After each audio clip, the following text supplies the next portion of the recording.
Hello, everyone. Welcome back to 3 News Now. I'm Stephanie Haney here with your top stories from WKYC.com and our WKYC app for this Tuesday, February 22nd.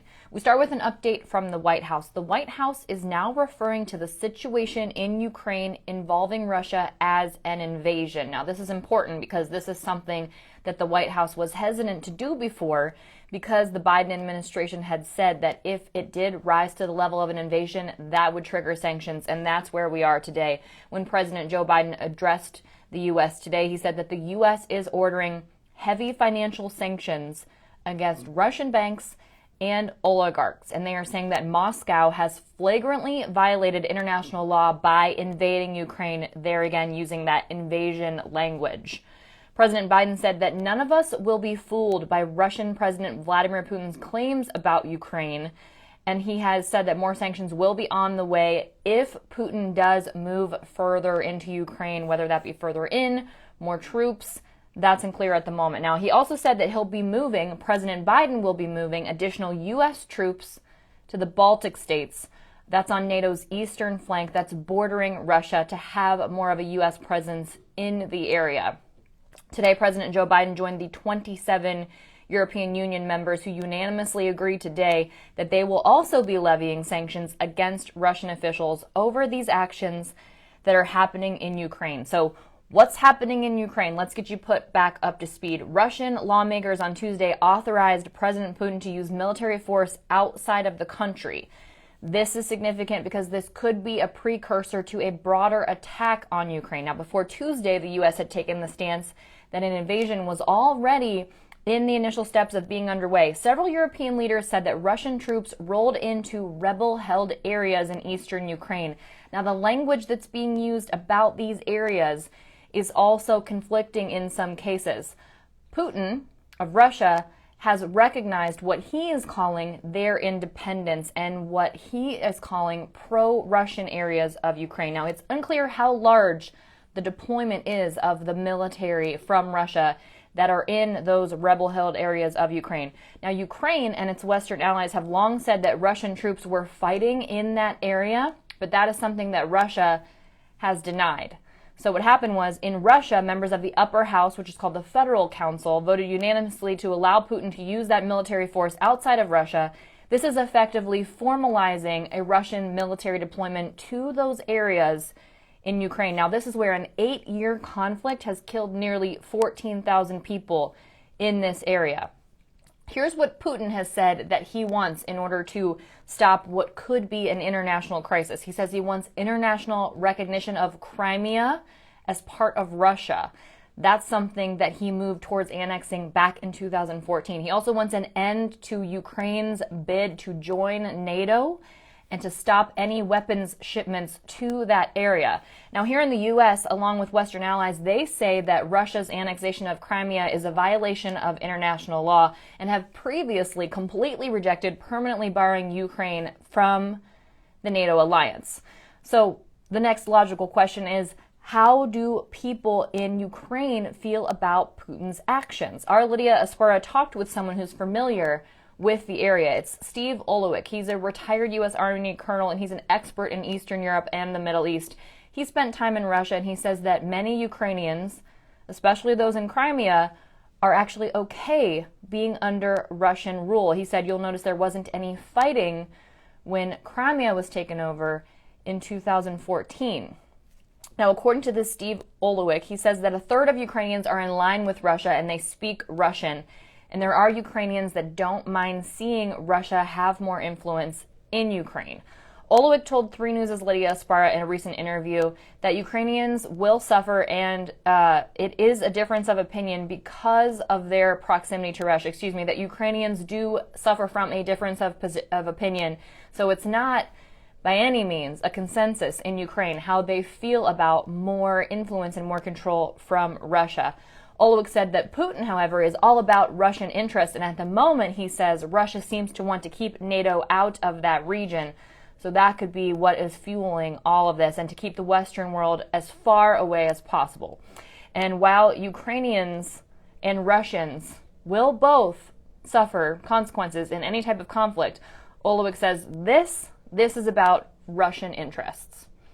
We have more on this on WKYC.com. If you want to get caught up and read more in depth on this, you can head there and you can find that in our WKYC app as well. Now, let's bring it back home here to Cleveland, where Cleveland Mayor Justin Bibb has endorsed Representative Chantel Brown for re-election to Congress. He made that endorsement today at the Cleveland John Adams College and Career Academy. He said that we wouldn't be a city of opportunity unless we have a strong voice in Washington, and that's going to fight for Cleveland every single day. Now, it was not that long ago that Chantel Brown was running against Nina Turner in the special primary race to try to fill the seat left vacant by Marcia Fudge, who is the current Housing and Urban Development Secretary. Well, because that was just, to fill her existing vacancy, now we have to do it again. So now we know that Nina Turner will also be running against Chantel Brown again. Turner told 3 News' Rutch Mitchell that Greater Cleveland deserves a champion and that Cleveland is the largest poor city in the country, and we really deserve a leader that's going to not just vote, that's going to fight and not just vote the right way.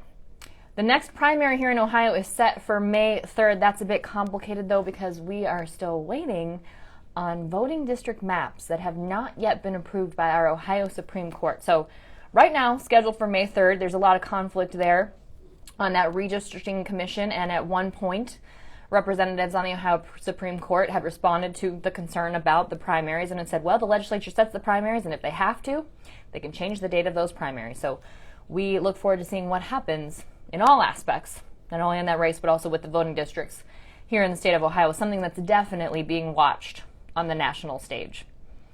Now let's take a look at the latest COVID-19 numbers. Right today in Ohio, there are now 1,450 people who are in the hospital being treated for COVID-19.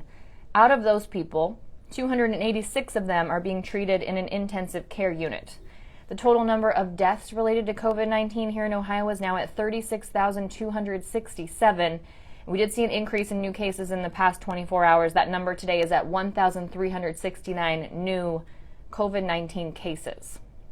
Now here's something that's trending online. Jarvis Landry, and it's because of some tweets that he posted today. Obviously, there's been a lot of conversation about what's going to happen with Jarvis Landry here in the offseason before beginning the final year on his contract if he does that in Cleveland. So ever since the Browns' focus shifted from the 2021 season to the future, our 3 News sports analyst Ben Axelrod has been telling us that Landry has stuck out as a potential candidate to be cut because if they do cut him, the Browns can save about $15 million in salary cap space, which is a significant concern. So today, among other things, Jarvis Landry tweeted that he's put the ball in the Cleveland court and that he wants to stay, but if not, he's confident in himself that he'll be healthy next year and better, and he'll be able to do his part in winning a championship elsewhere. But he did say he does want to stay here in Cleveland. So here's the situation. Let's break down the numbers here. Jarvis Landry is 29 years old, and he's in line to be the NFL's 12th highest paid receiver next season in 2022. Well, his stats, though, over the past 2 seasons are more in line with a top 50 player than a top 10 player for that wide receiver position. So, in other words, the idea of Cleveland bringing back Landry at that $16.3 million salary next season doesn't seem super likely. Now, a restructuring of Landry's contract could actually be beneficial to both sides. This is according to our 3 News sports analyst, Ben Axelrod. So Cleveland could get to keep Landry, and Landry could get a salary that he might not be able to get on the open market. So Landry's tweets seem to imply that there have already been some conversations taking place. We will look to see what happens. There are reports that Landry's team will talk with the Browns at the NFL Combine coming up very soon. But as for what's next, if we're to take Landry at his word, he says that is up to the Cleveland Browns. So we will wait to see what happens there. Now, in terms of other partnerships that may or may not happen, we are following the journey now of Ohio University recent graduate Rachel Recchia on The Bachelor, and she was not one of the women who was sent home this week by Clayton Echard. So she's in the final 4, and that means we will see Clayton meeting Rachel's family next week when they move on to the hometown dates. It was a very dramatic episode. 2 women were sent home even before elimination ceremonies. There were accusations of lies. There were accusations of being performative, fake tears accusations. Clayton flat out told one woman that he just didn't trust her, so she had to go. You can read that full recap on WKYC.com. It was quite the eventful episode last night. So check back next Tuesday to see what happens following those hometown dates and whether Rachel Recchia continues on into the final 3 and moves forward in her journey for love with Clayton Echard. Something that will not be coming back, at least in 2022, is the IX Indoor Amusement Park. The team behind the reopened IX Center confirmed to our 3 News' Dave Chudowski that there's just not room for it on the calendar this year. They said they do hope to bring it back in the future. Doesn't mean they won't have it. They said they want to get that jingle back on TV because people really like it. And people do really like it. I remember hearing the IX Indoor Amusement Park song when I was little, and it brought a little smile to my face. Something that will be back this year, though, is Dave Chappelle. He has an untitled documentary tour that'll be coming out, and this tour was sort of born of him having these socially distanced performances in cornfields and how it really kind of grew into something bigger than that during the pandemic. So they turned that situation and they made it into a documentary, currently untitled, and he is bringing that here. He'll be screening it at Rocket Mortgage Fieldhouse on Sunday, November 14th. Tickets for the screening, you are going to have to wait to get those, though. They don't go on sale until Wednesday, October 27th at 10 a.m.